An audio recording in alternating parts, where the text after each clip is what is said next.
Hola de nuevo. Bueno, ya por último, para acabar el tema 5, la parte 3, intervención del sector público en la economía para resolver esos limitaciones de las que hemos hablado en la parte 2. Bien, el papel del Estado en una economía de mercado va a consistir en, por un lado, promover la eficiencia, corrigiendo los fallos de mercado; por otro lado, promover la equidad, redistribuyendo la renta; y, por otro lado, estabilizar la economía a partir de la aplicación de políticas macroeconómicas. Bien, vamos allí.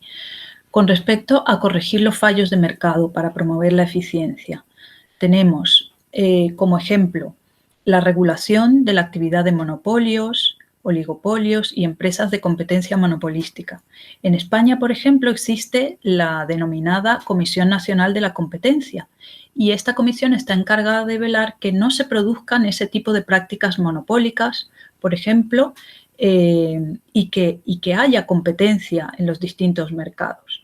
Entonces, como siempre os digo, esto, una cosa es la teoría y luego otra cosa viene siendo la práctica. Por ejemplo, muchos de nosotros hemos sido víctimas, por ejemplo, de las compañías telefónicas que, por ejemplo, para atraernos a su mercado nos ofrecen una tarifa baja, pero luego suben los precios, y si nos cambiamos a otra nos va a pasar lo mismo, ¿no?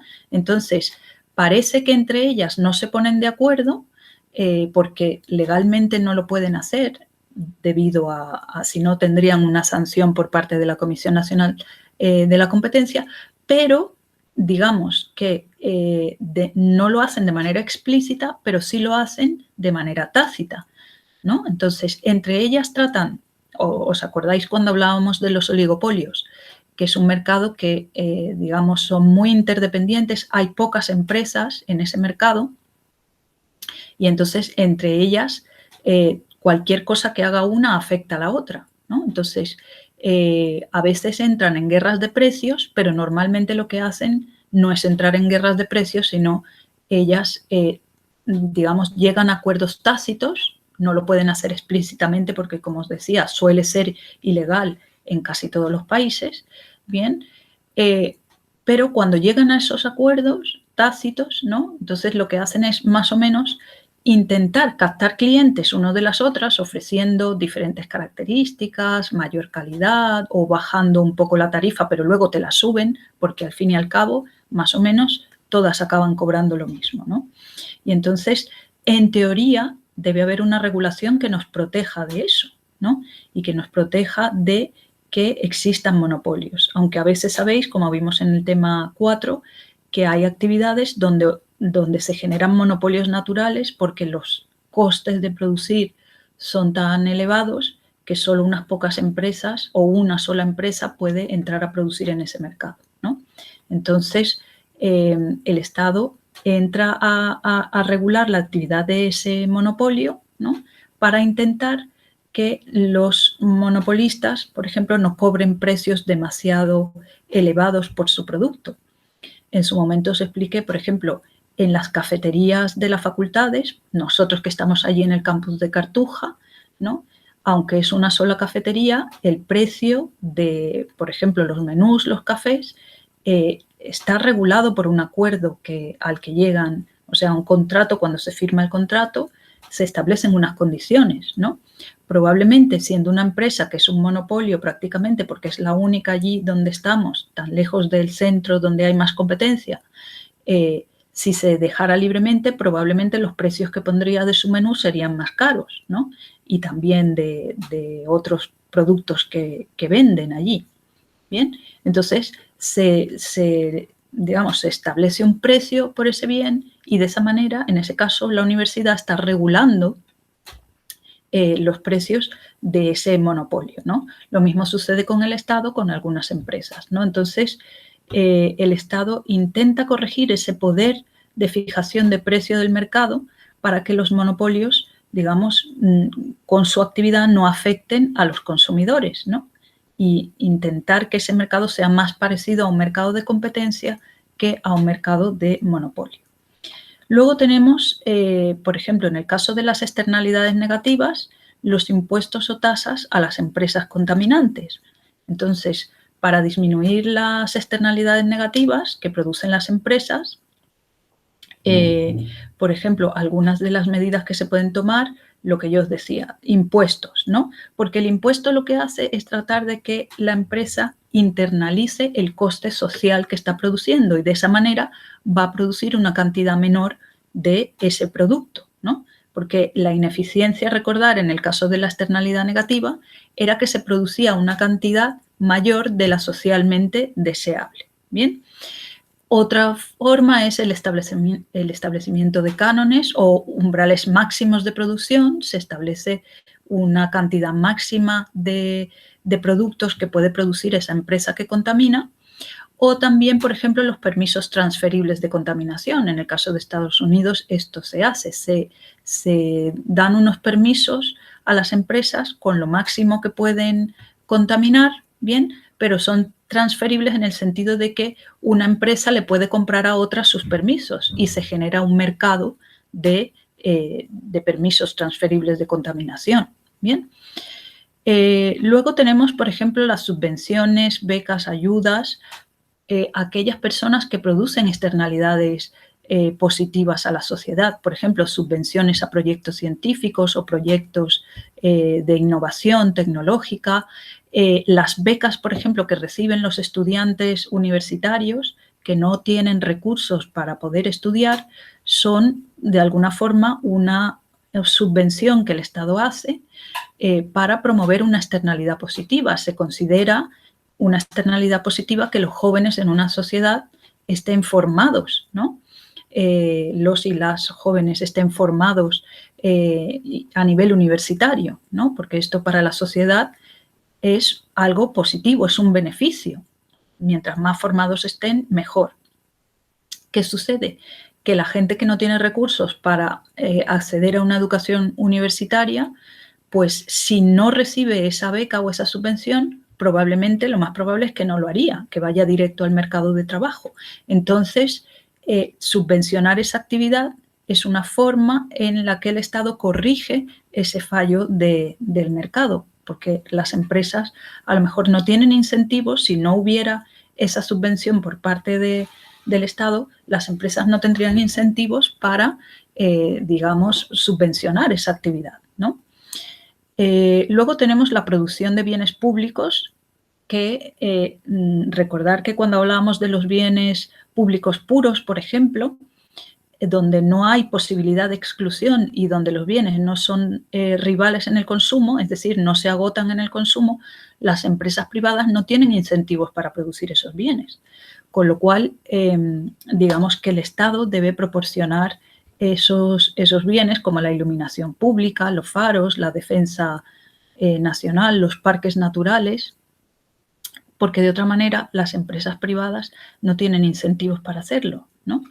Luego, la limitación de las actividades que pongan en peligro los recursos de propiedad común, como, por ejemplo, os comentaba que para resolver esos problemas se establecen derechos de propiedad. Por ejemplo, los cotos de caza son un ejemplo de establecimiento de derechos de propiedad para que no se explote o no haya un uso abusivo de esos recursos. Las cuotas de pesca, aunque luego otra cosa es, por ejemplo, las cuotas de pesca que se cumplan en la realidad, es decir, los medios que se utilizan para vigilar que efectivamente eso se cumpla, ¿no?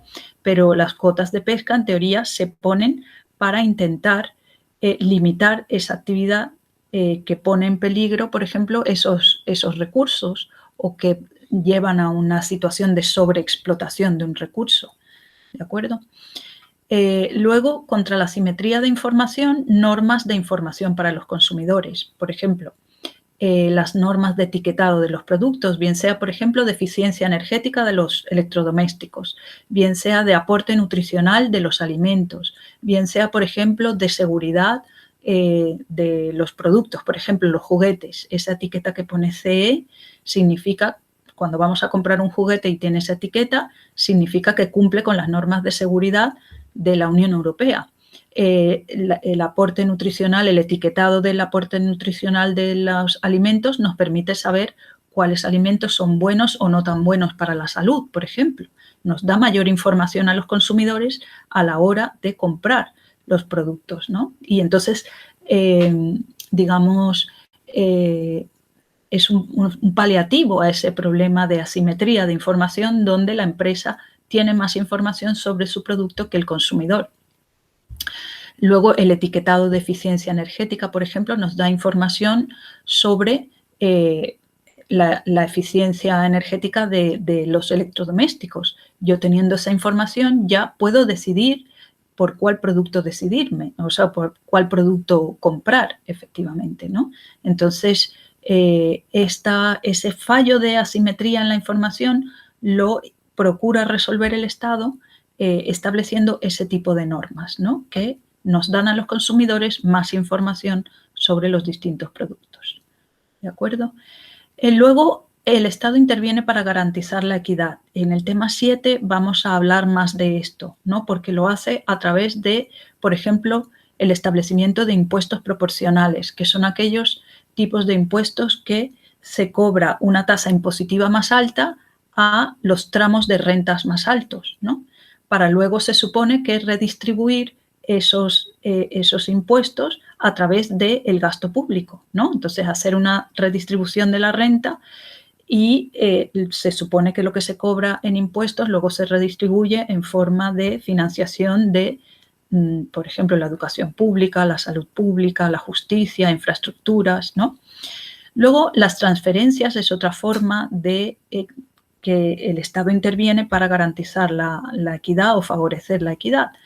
Las transferencias son compensaciones monetarias que el Estado, digamos, otorga sin esperar contraprestación alguna por parte de la persona a la que le da esa compensación monetaria.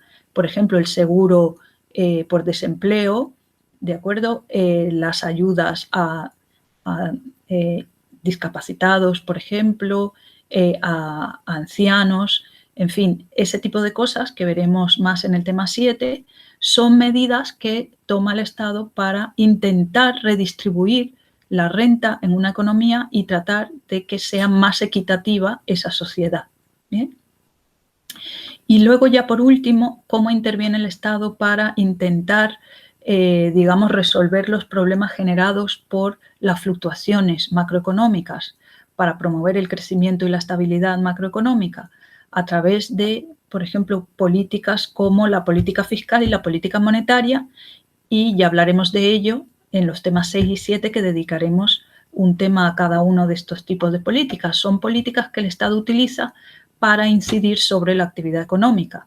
En el caso de la política fiscal utiliza dos instrumentos que son los impuestos y el gasto público, y en el caso de la política monetaria utiliza los instrumentos de política monetaria, que los veremos más adelante, para influir sobre, por ejemplo, el tipo de interés bancario en los mercados, el mercado de deuda pública, y esto lo que hace es influir sobre la cantidad de dinero que circula en una economía y con ello vamos a influir sobre la actividad económica en su conjunto. Bien, pero no quiero profundizar más en esto porque esto lo veremos luego más adelante en los temas 7 y 8.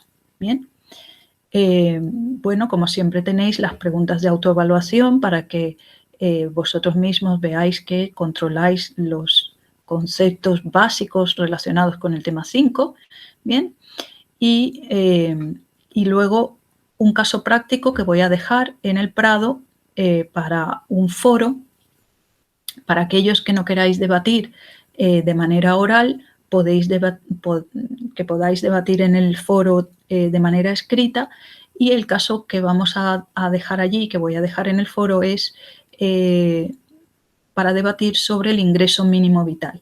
En particular, este es un podcast donde habla del ingreso mínimo vital, esta última medida que se ha tomado en España, ¿de acuerdo? Y los retrasos de la burocracia para hacer efectivo ese ingreso mínimo vital.